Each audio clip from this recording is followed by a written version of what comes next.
Okay, so I'm about to leave for the night before stars, and to get ready, I've got my Hectic Glow wristband and 2 packs of tissues and my ticket. I'm so nervous. Okay, talk to you later. You need to see something special. Okay. All the world is made of stories. Just and kidding. all of them. Yep, turn on. Is doing the please stay seated for a live Q&A part. And yeah, lots of tears. Voice is not back to normal yet. Movie was great. Go watch it. Paul, say hi. Huh? Hi. Hi. Oh, it doesn't see your face. So now it's the next day, and that movie was very great. Where did I leave off? So the live stream was really fun, and it was very funny too. And all the questions that were asked were either very insightful or just like things that they hadn't been asked before, which was pretty cool. And they had like a 5-minute discussion about Sisyphus the hamster, which was really funny. What else was there? So Birdie played her song, they answered some questions, and then Nat and Alex Wolf played some songs. And then at the very end they showed us the scene that was cut from the film that had John Green in it, and he was great. Like, actually he was pretty good at it. He was pretty good at being that kind of side character that really wouldn't have stayed in people's minds if he wasn't him, you know?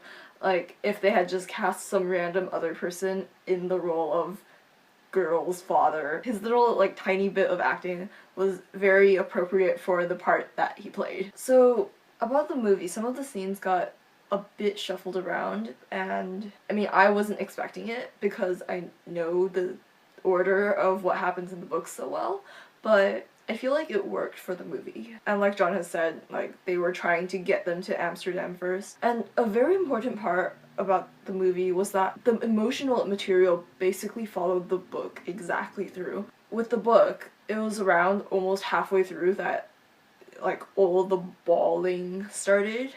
And like, before that, there were like maybe a little bit of tears, but like, not like all out, just like an overwhelming amount of feels. And then the very, very end was like a sort of plateauing and maybe even a softening of the pain, and they did that with the movie really well.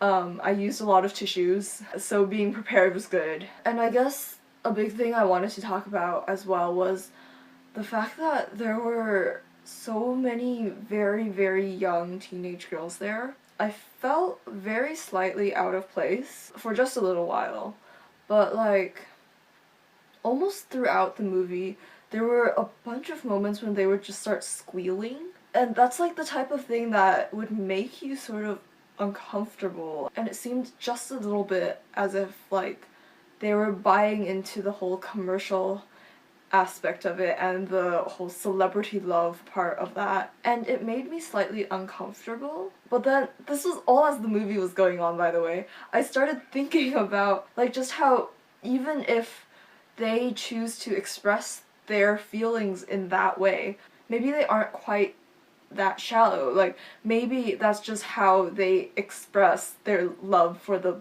film, and maybe they have read the books, and maybe they have those same feelings that I do, and I feel like we shouldn't discount that kind of expression. And I feel like this also has so much to do with like the sheer volume of people that have been joining Nerdfighteria and the amount of people who are like new fans of John Green, and I feel like we should embrace them. It feels sort of like, why are these people that don't get it like trying to become part of this like niche group that is no longer so niche?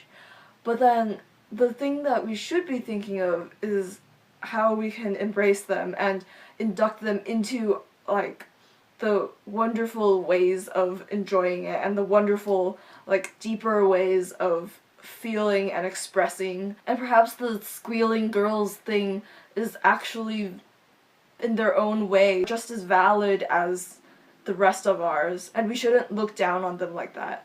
In the parts of the movie where things were particularly sad, I heard a lot of sobbing from throughout the theater. I was sitting around like the middle, and I could hear basically like surround sound of just crying and like sniffing and sobbing. And I feel like the feelings that this movie evokes are so in line with the book, and that whoever is watching it will take away that very essential and important part of it.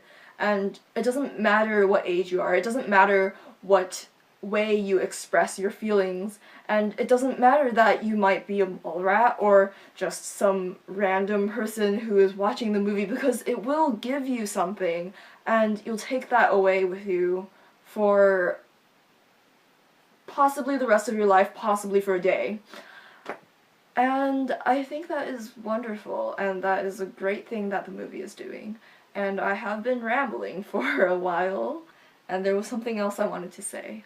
Oh, so in between when the movie ended and when the live stream started, there was like 10 minutes of basically just like music playing in the background with like silence. And during that time, it was as if all the pain and all the emotions just came together and like put us all back together as people. And then as I was talking to people, I just started laughing a lot, and so many things seemed so much funnier, and it was almost as if for at least those few minutes, like, living just became some kind of very glorious thing, which it is, but which we usually don't really think about as such.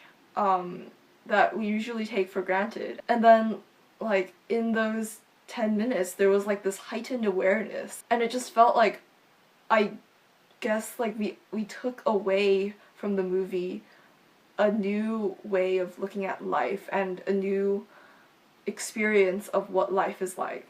All that is to say that I suddenly decided that it was okay to pour water on people when they are being rude, instead of just threatening to do so.